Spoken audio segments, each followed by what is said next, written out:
Сайн байцгаана уу guys. За яраа байна. Өнөөдрийн бичлэгээр би та нарт Shadow Sword хэрхэн авахыг зааж өгөх болно. Тэгээ ер нь материалууд нь гэх юм бол ямар залхуутай гэст. Тэгээ материалуудын хэмбэл энэ дээр харагдчих байна.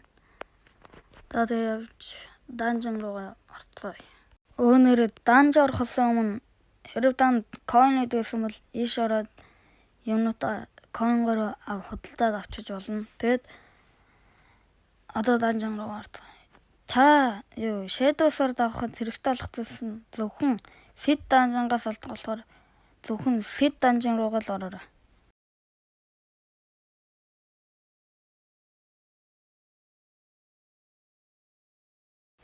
За тэгээд би данжинд ороод ирсэн маань.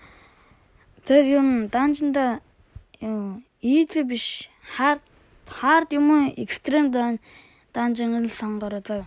Тэгээд хэрэг танд strongest энэ history байдаг бол доош гүйлгэж setting руу ороод доош гүйлгэж хагаад auto skill settings гэдэг тэрний X дээр нь тавьчих. Тэгэл апглуулахад болно дөө. Тэгэд апглуулахад ер нь босснуудыг wave 15 дахь боссын алж чадахгүй бол биш. Бусдыг нь алчтیں۔ За guys, би өнөөдөр 300 racer-лоор гейв хийх гэж байна.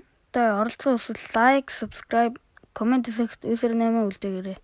За тэгээд би ер нь данжингаа апглаад дуусчлаа. Тэгэд одоо та нарт материал нь бэлэн болсон бол Shadow авчна. Ингээ би өмнө авцсан учраас тэгэл одоо скедүүдээ шалгацаар явъя да. Энэ тэнийг юм хараа.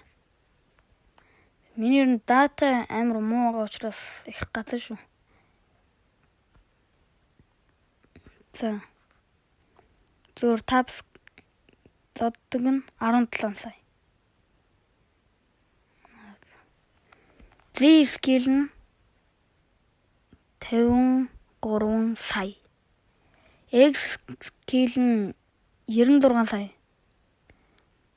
C skill нь болохоор 113 сая. V skill нь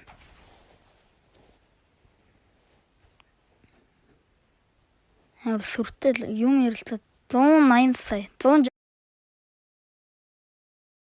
160 сая хавцаал. За тэгээд guys, миний бичлэгийг энэ хүртэл үзсэн та бүхэндээ маш их баярлалаа.